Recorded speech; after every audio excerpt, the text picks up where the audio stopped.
The following program is rated 14+ and is intended for adult audiences. It contains mature subject matter, coarse language, and content that some viewers may find disturbing. Viewer discretion is strongly advised.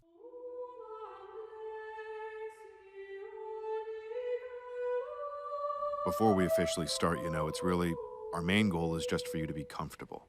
We're going to go back to a dark place you may not have been to for a long, long time.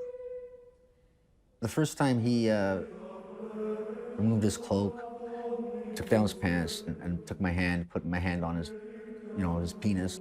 I thought that I was this red-headed kid that used a scented shampoo and enticed this priest. He preyed upon me. He targeted me, he set me up, he groomed me. I often compare these perpetrators to vampires. They're feeding somewhere, they're getting their victim pool from somewhere.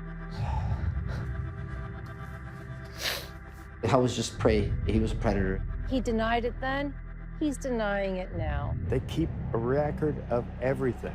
Those are all on file. That's what they're protecting. We have only scratched the surface. I call it the cooperation with evil. They know the truth, so shame on them. The major cost to this has been the cost in trust. When I found out he was at St. Mike's, I put a 12 gauge in my trunk. Trust in priests and in the institution church has been shattered. I had it planned out, premeditated in my mind. We're gonna be even. I'm gonna settle the score. We need to change, or we will disappear.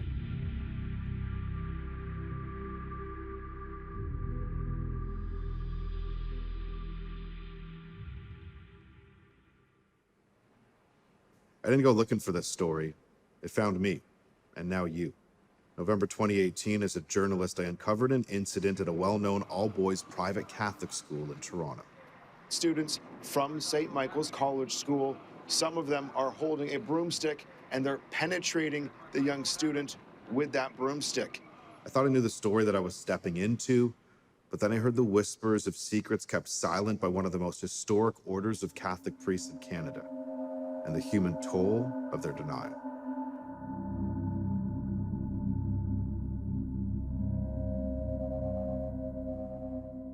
You look at this photo, what do you see?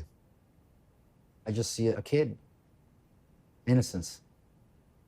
Not prepared for what was coming. Not at all. Not at all. My name is Peter Lucci, and I was sexually assaulted by Father Leo Campbell in grade 9. Growing up, I was just like any other kid, just getting into trouble, having fun, playing. I was a happy kid. And then I was a trusting kid. I trusted everybody and thought everybody was good. Especially your priest? Yeah, I was brought up in a Roman Catholic family and very important to my parents. Would sit in as a father figure that were very important in your life. Growing up was, I'd say, upper middle class. We'd go on vacations a lot. Everything was fine up until my father left. He went to Italy. And my mother and sister remained here, and my brothers and I were moved to Sault Ste. Marie. I moved in with my grandmother and my uncle. It was fragmented, our whole family. My father was in Italy, my mother was in Toronto, we were in the Sioux. It was completely, it was a tough time, especially for a kid, right? That's where Father Campbell comes in. He was a funny guy, he was engaging. So yeah, I guess I was drawn to him. I want to show you a picture, just so we're crystal clear. Is this Father Leo Campbell? That's Father Leo Campbell. That's him. You wince when you look at the photo. Yeah, it's difficult. It's really difficult for me. It's probably difficult for people who haven't been victims, but initially, the attention he gave me, because I had no parents, I didn't mind, until this started to escalate. He's a monster, he's a predator, and he's wearing that cloth of God.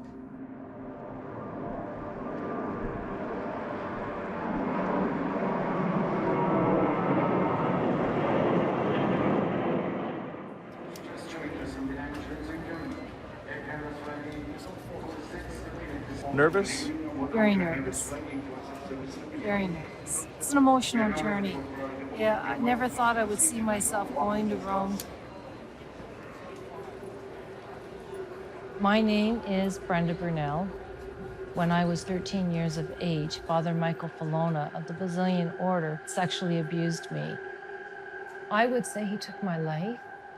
I would say he murdered my soul. It's time to hold them accountable. It's time to clear out the records. It's time that we protect our vulnerable children. My call to action is really simple. Create a list of all credibly accused Roman Catholic priests, which includes the Basilians. I'm excited to meet up with our group in Rome. I'm hoping that we're given the opportunity to speak with the Pope, possibly even a Canadian cardinal. I hope that we are able to send a beacon of hope to all survivors across the world. The Basilian Fathers are part of the Roman Catholic Church. Their world headquarters is in Toronto. They run schools and universities across the Americas, including one of the most famous in Canada, St. Michael's College School. Their motto comes from the Book of Psalms: teach me goodness, discipline, and knowledge. The irony and hypocrisy of a lot of these Basilian schools is that they carried a reputation in the community of integrity, of morality, all the while they were being staffed with known sex offenders. I mean, it's just shocking that this would have went on. There are very few Basilian institutions, if any, where these perpetrators did not act as teachers, staff, or administrators. How many cases, roughly, would you say you've brought against the Basilians? I mean, safe to say dozens. While they've paid out multiple lawsuits, the Basilian Fathers still own some of the most lucrative real estate in Canada, where multi-million-dollar condo developments are underway. The Basilians are absolutely big business. I mean, they're big business that doesn't pay taxes. They're big business that's multinational. They have a lot of money, maybe more money than you would expect. When you hear of sexual abuse in priests, I think most people, your mind would automatically go to an altar boy. You wouldn't think of a little girl. You can see St. Peter's Square behind us, this monument to the Catholic faith. It's beautiful, and the reverence and just the total awe. And yet I'm trampled down with the horror and the sadness. It is the complete opposite of what is exemplified here. Church leaders from across the world are at the Vatican. The Pope has summoned more than 100 bishops to address the global child sex abuse crisis. We hear the cry of the little ones who ask for justice. 1 year ago, it was described as a landmark summit. Have you seen the action that you would hope to have seen? We certainly have not back home. It's not enough to just remove them from active ministry without putting them on a list. In the United States, the Catholic Church has released 176 lists of clergy credibly accused of abusing children. In Canada, that number is 0. This isn't the odd bad apple. For the Basilians, a religious order that focuses on the education of Catholic youth, it's an institutional problem because they had guaranteed large-scale exposure to many students. They have to expose their sins and put a list of them out there. You reached out to the Cardinal's office? Yes. What I did is I prepared this email. I am a Canadian leader for the SNAP organization, Survivors Network for Those Abused by Priests.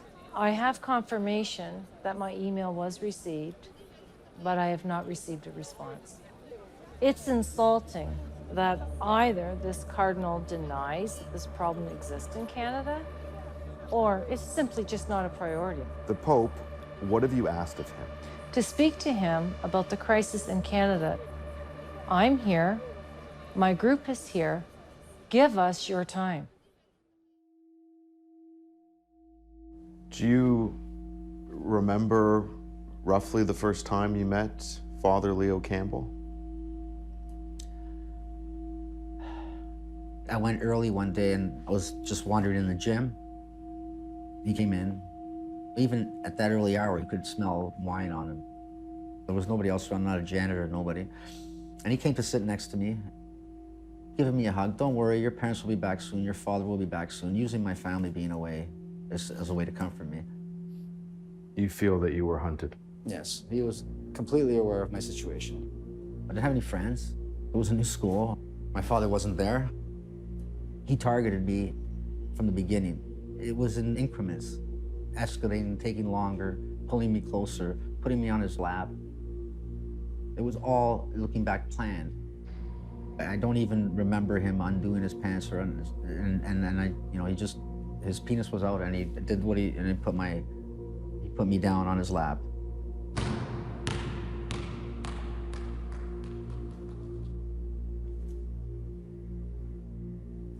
It's so hard to talk about this stuff, but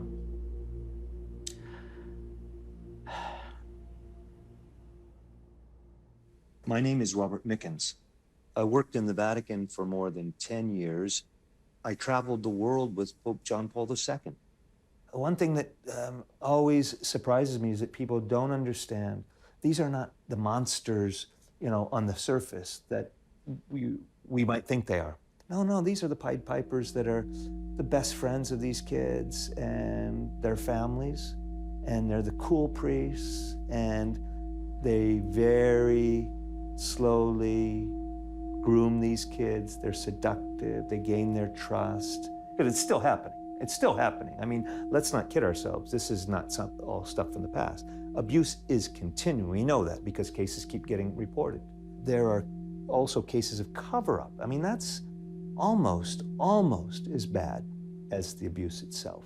I'm convinced that these religious orders and bishops are afraid to talk because I think their lawyers are telling them not to talk. Probably the most credible voice for the institution, the Catholic institution today, is a man named Hans Zollner, a Jesuit priest. He has Pope Francis's ear. When I go with this attire through the streets of Melbourne or Dublin, I'm spit on and I'm insulted because I'm a representative of an institution that many people see as protecting child molesters and so forth. The major cost to this has been the cost in trust. And how can you regain trust? How many times did Father Leo Campbell sexually assault and rape you?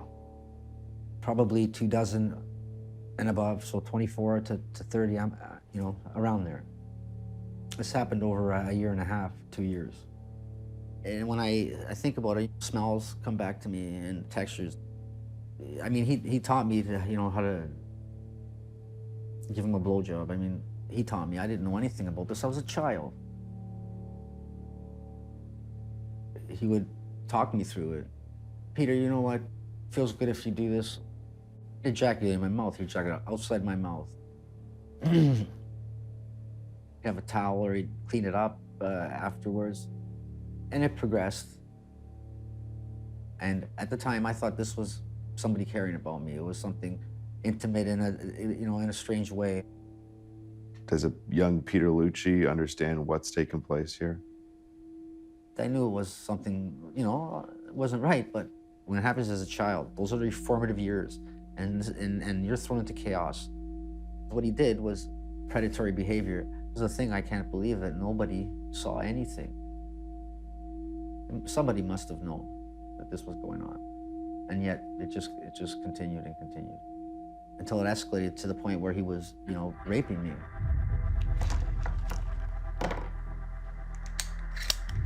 I wanted to end him. I just wanted to end him. Em nome do Pai, e do Filho, e do Espírito Santo. Amém. Where are you off to this morning? I'm off to the Office of the Holy See, to the Chargé d'Affaires, to see Madame Savard. She's expecting us. I've never had any contact with the embassy before today. The fact that they've accepted my request to sit down and meet with me, I have to trust that they want to. Will you tell the ambassador the story you told us? Yes. I thought that I was this red-headed kid that used a scented shampoo and enticed this priest. I thought I invited that. For years, I believed that. In 2008, I contacted the Diocese of London because what I wanted to do was meet with him and tell him, listen, I'm really sorry. Well, I received a call later that summer with great regret that Filona does not know who I am. He does not know my family. He never assaulted anybody, certainly not me, and he refuses to meet with me. I just was like dead air on the phone. His denial of knowing you is discredited by one major smoking gun. That's right. Father Filona, for years, has kept a daily journal. So we didn't get possession of this until the fall of 2010. I filed my suit in 2008. So if I can just read one excerpt here that was dated on April 29. So this is his handwriting. Early this afternoon, fixed church up, Brenda Hartman. That's me. And my visit there was important enough for him to journal. The Basilian's lawyer refused to let us speak with Father Filona. A signed letter sent to us claims he never assaulted Brenda or anyone else. In 2012, the Basilians and Brenda reached a confidential cash settlement with no admission of guilt. He denied it then, he's denying it now. But the author of that letter, the lawyers that represented the church, the lawyers that represented him, were all present for his discovery in the room that I also sat in with my own attorney. They know the truth. They know the truth. So if he's right, then what is Brenda? Is Brenda a lifelong liar, working this complex fraud, motivated by God knows what? How is it possible that there would be Brenda if he is right? We had a good conversation. She's going to write a report to Ottawa to say, I want each bishop, each diocese to start reporting these names. It's important. It's critical.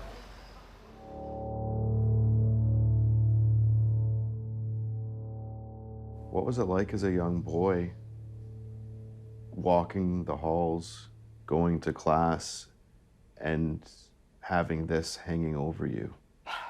It was a house of horrors. It was a school of horrors. I had to go back there after this guy was raping me.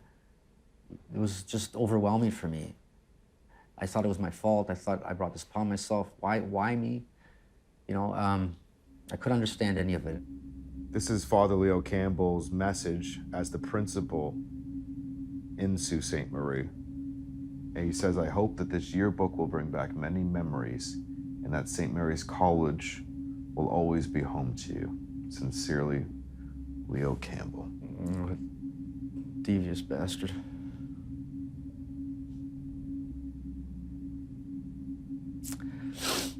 Yeah, they've just never taken responsibility. Can't even look at him, you know? Sorry about that. Peter, before you met Leo Campbell, there was an incident involving a whistleblower at Columbus Boys Camp. The Columbus Boys Camp was a place for underprivileged youth to get out of the city of Toronto and enjoy nature in the summer. A good, wholesome summer with mentorship from a real Catholic priest. So I was 17, I grew up in Windsor, and so it was my first real experience being away for the whole summer. And it was great. It was a lot of fun. We took them canoeing, there was archery and field stuff and camp crafts. I think there were 4 or 5 or 6 Brazilian priests there. Father Campbell was one of them.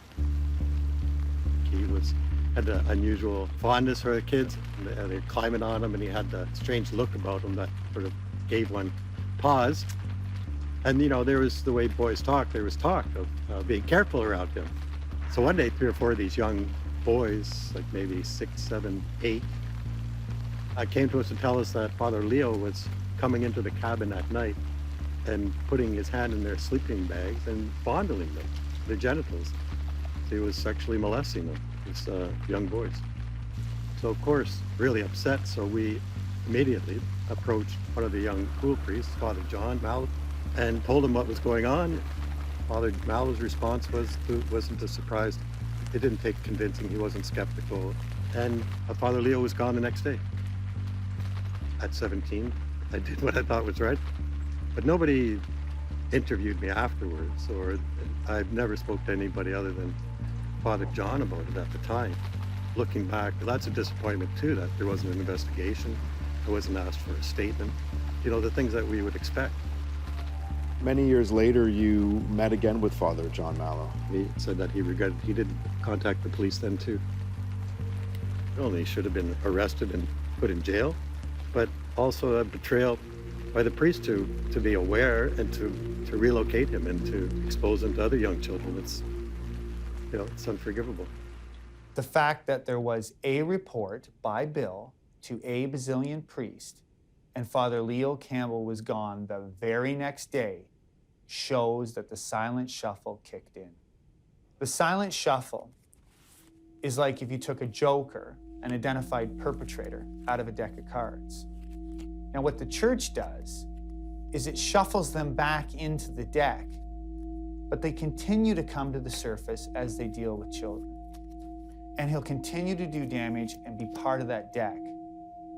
There's times when we know that there were convicted and alleged Basilian priests working within the same schools. Do you think that they talked about the children that they abused together?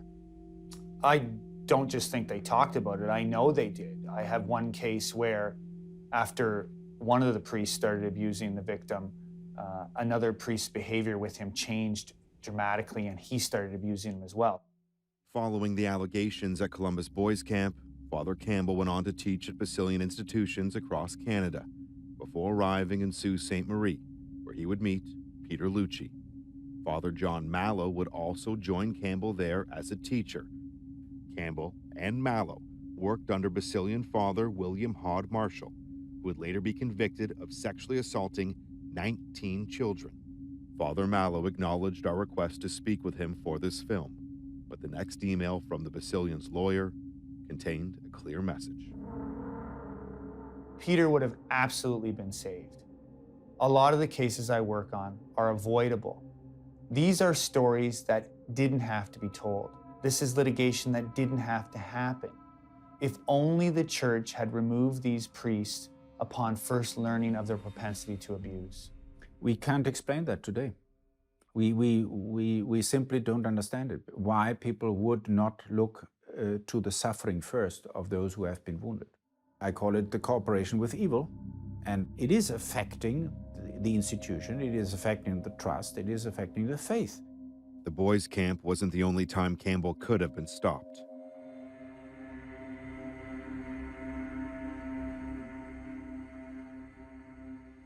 These files from the spring of 1980 were supposed to be destroyed. They reveal the first time Campbell was sent to a Catholic treatment center called Southdown following an accusation of child abuse. The file notes that Father Campbell's anxiety was eased when he heard other stories of priests with pedophilic tendencies. Campbell's doctor recommends he stay at Southdown for 3 months. He's there for just 10 days. That fall, he arrives in Sault Ste. Marie, where he meets Peter Lucci.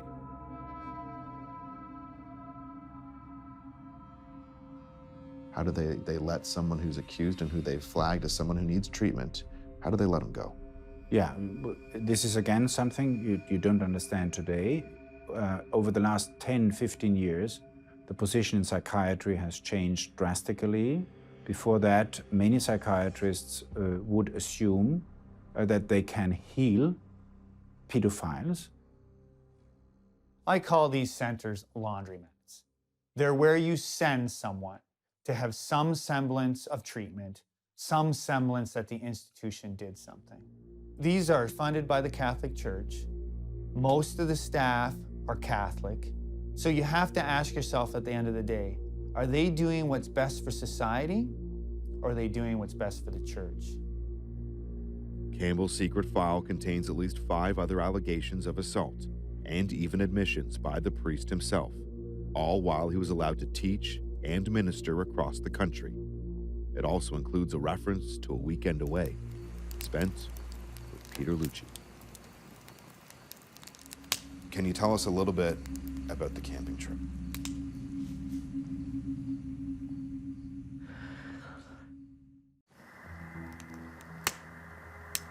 Can you tell us a bit about the camping trip? It was a 3 or 4 day trip with 4 boys and him in the woods. No adult supervision, no nothing, just him and 4 boys. No. It was me and him in a tent. was another boy, but he was a little bit further to the side. He would come lie next to me on his side. You know, we're spooning. And, you know, I couldn't see him from where I was facing that way. He took out his penis, he pulled my pants down and put his penis, you know, near my anus and pushed to get in. And he almost verged on violence, him trying to force himself inside me when it wasn't going. It was painful. You know, he's a grown man, I'm a kid. Pushed until finally something went in. And I don't know how long it lasted. You know, he came and pulled out. I mean, I remember my underwear being all wet and sticky or hard in the morning. And that was that night. Didn't last for very long, but it was traumatic. That was probably the second time that he did that. The second time. There's going to be people who ask, why didn't you call police when this was happening to you when you were a teenager? It's difficult to explain, but you have to be in that situation. I tried to come forward in my way. I was in such discomfort that I had to say, let me go to the doctor. I need help. I was actually bleeding. And they just sent me home. It's just so devastating. It's the people that are supposed to protect you.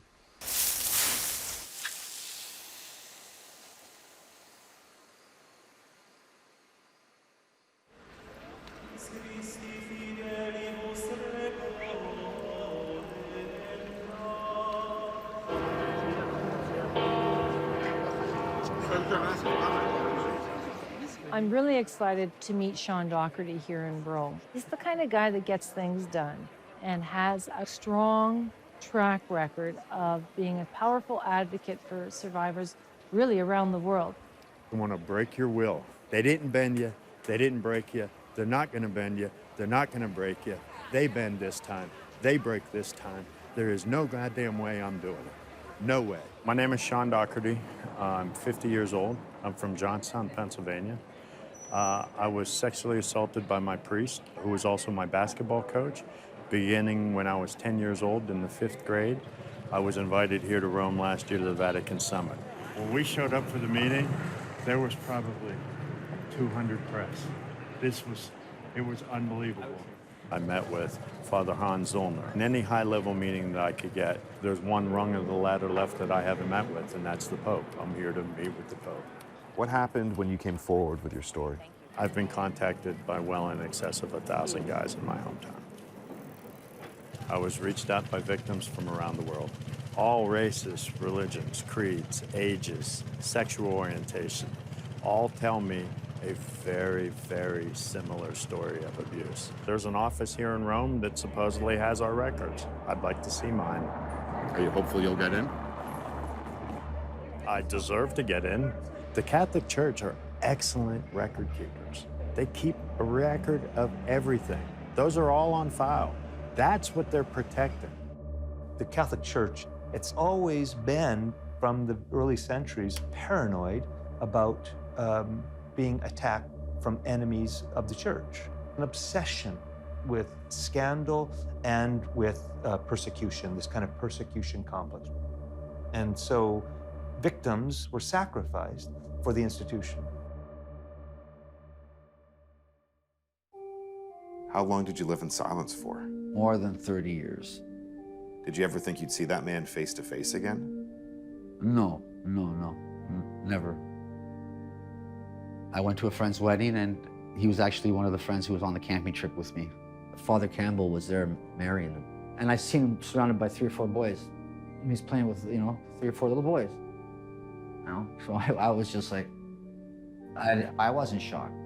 I did go up to him and I said, do you remember me? And it was like in one of those movies, he was taken aback, literally, stepped back 3 steps and started to tremble, actually. He knew it. And he was just cowering. That's, definitely triggered me to tell my wife. And it was hard. I guess she saw the conflict and the suffering I was going through, and I told her. Do you think your marriage deteriorated because of what you went through? I know it did. It destroyed all my life, all aspects, our sex life, everything. If you could imagine, you know, she wanted to be intimate at times, and I couldn't. And it wasn't because I didn't love her or because I wasn't attracted to her. It was because I was in turmoil within myself. That bastard, he robbed me. He robbed me of having kids. He robbed me of my marriage. He robbed me of so many things. For what? For his sexual gratification? Are you kidding me? How many times would you say you tried to commit suicide? Probably 10. I'd taken 20 or 30 Ativans or, you know, 20 or 25 Valiums. I lost everything. I lost myself. The hate just boiled over. I couldn't control myself. And I acted. We're gonna be even. I'm gonna settle the score.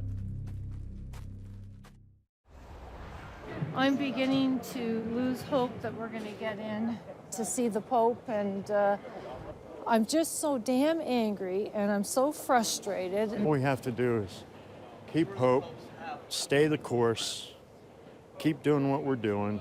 There is no taking me off of this mission any longer. Inside the building right here, this is a congregation for the doctrine of the faithful. Our records are in there, and we're going to go ask for them. Last year when I was here for the Vatican Summit, if you remember Pope Francis, he said that we were nieces and nephews of Satan. Yes, he did. He called us nieces and nephews of Satan in public. I'd like to see what they call us in private. He's on the phone right now. We need to talk to him, but we're trying to receive documents about our records. Are we allowed to try? The congregation of the Fede? Right. Qual è il codice postale qui? But we can't just go in. There is not a place who can answer. It's not police station. It's not possible. So is there a contact name? When we asked if we could get into the building, that's the captain of the Italian police told us it doesn't work that way. You need to go to the post office. I'm trying to get a letter. No video. Sorry. No video. We're here. It's daytime, working hours. Somebody's on the other side of that door. Well, that's the problem. I wasn't given a name. Here we are in Rome, and they're controlling me on how I can access my file. This is the Vatican. The Vatican controls what goes on. But if we weren't here, they wouldn't be dealing with this. This is what we do. We'll push the needle further, we'll push it again, we'll push it again. Can you understand if some victims are feeling like the silence hasn't been lifted? Of course I can understand the feelings, but still that needs to be also objective in the sense of we follow the established lines of procedure. I remember there was a canon lawyer who's since become a bishop in Brazil, but he was working in the office for the clergy at the time, and that was at the time the office in the Vatican that was dealing with this. And he told me, we had lunch, and he said, what is this all about? What are these giving over these records to the courts and to the civil authorities? They should destroy those records. And I said, but that's against the law. I mean, they will go to jail and be fined seriously. And he didn't seem to think that was a problem. In Peter Lucci's case, the secret files on Leo Campbell revealed that by the time he was appointed principal of St. Michael's College School in 1988, he'd already admitted to sexual contact with boys. When another victim comes forward in 1992, Campbell is sent to Southdown once again. He'd be removed as principal of the Basilian School, only to return in 1998 to teach religion and lead students in spiritual guidance as chaplain. Staff at St. Michael's claim the Basilian Fathers didn't tell the school at the time about Campbell's record. Father Campbell's return would drive Peter Lucci over the edge. St. Michael's College School under the direction of the Basilian Fathers. So, yeah, I haven't been back here since that day. When I found out he was at St. Mike's, I put a 12 gauge in my trunk. I just wanted to end him. I got in my car and I drove to St. Michael's School. I was completely isolated. I was completely alone. I was furious. My mind was in complete flux and complete chaos. And I was scared as to what I was capable of doing at that point. At that minute, I was terrified of myself. I know how close I came. If he would have walked out. Do you remember what triggered you to drive away after 4 hours of waiting? Physical exhaustion, psychological exhaustion, everything. I was just, at that point, I had to just deep exhale and leave. If you had killed Campbell, do you think it would have woken up St. Mike's and the Basilian Fathers? Unfortunately, no. They don't want to look at it. They don't want to deal with it. They don't want to acknowledge it because it's just too difficult for them. The culture of silence and secrecy still exists today. November 2018, a student-on-student rape is recorded inside a locker room at St. Mike's. The video is seen by the school's Basilian administration on a Monday. Journalists arrive at the school 2 days later as disturbing reports begin to surface. Only then does St. Mike's file a police report. It confirms they have a systemic issue. They've got something in their culture. For the purposes of reducing scandal and maintaining their good name, the church doesn't go to the police. A Basilian priest comes and interviews you. He then interviews Father Campbell as well and sends his report to the top-ranking Basilian priest. Yes. What happens next? Father Campbell was dead. He was dead.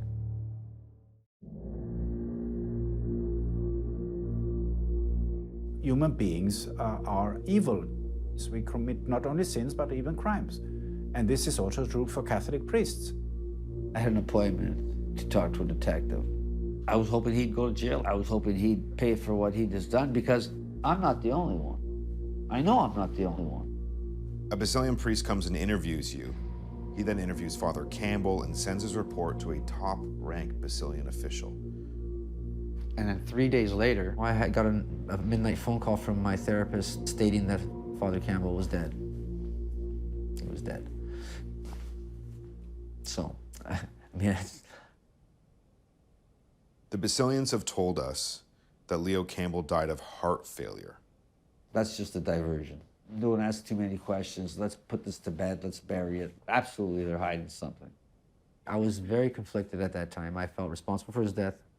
And, you know, I was happy in a way, but I was mad at another because, like, he's not there.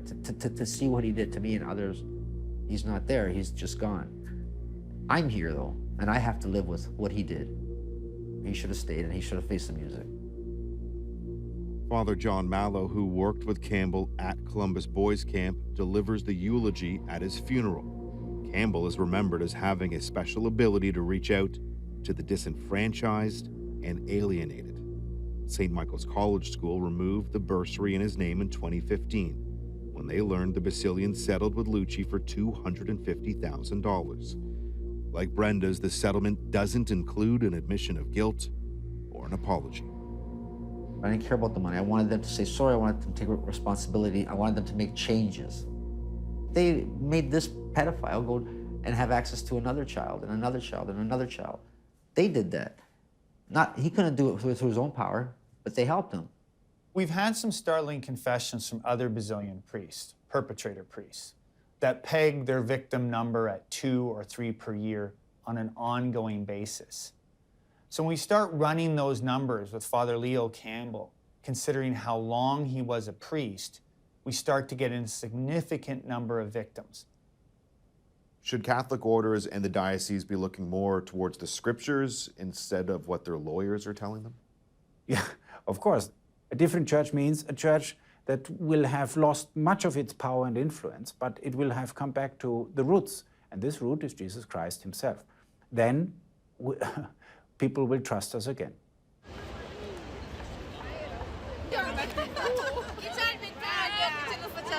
Standing here like this today, amongst all of these people of faith, knowing that this massive scandal is going on amongst the church, it is like sticking a knife right through my heart in St. Peter's Square. If they could feel what we feel for just 2 minutes, they would be enraged right now here. As I stand here and I see the gleam of hope in all the tourists and all the visitors of all this awe and wonder, and I walk these streets, and my identity, my moral compass that was instilled in me as a young child has been lost, has been taken from me. What is your message to the Basilians? I am not going away. You are not going to take me down. You will not discredit me. You know what you did to me. I absolutely will be back next year. And maybe by next year, just maybe, somebody will be willing to talk to us. And if not, we'll be back the following year. We're not going anywhere.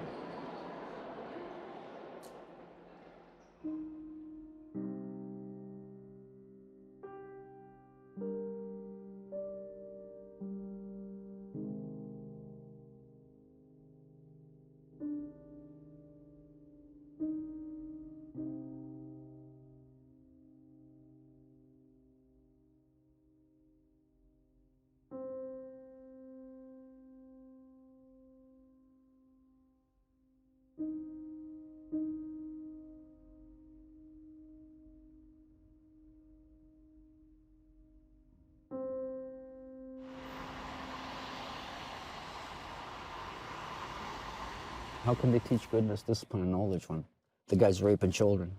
It's the secrecy, that's what they should put, secrecy and deception. Everybody has to be outed. Until that happens, they can't say that they've changed.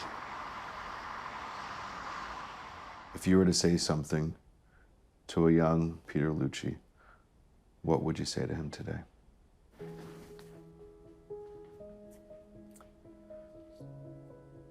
I'd tell him it's going to be okay. You're going to make it. You will make a difference. Just be strong, and know that you have value. You are a human being, and you have value. And just, you know, be strong. Don't give up hope. You're going to do something that's going to help change things. So keep your head up.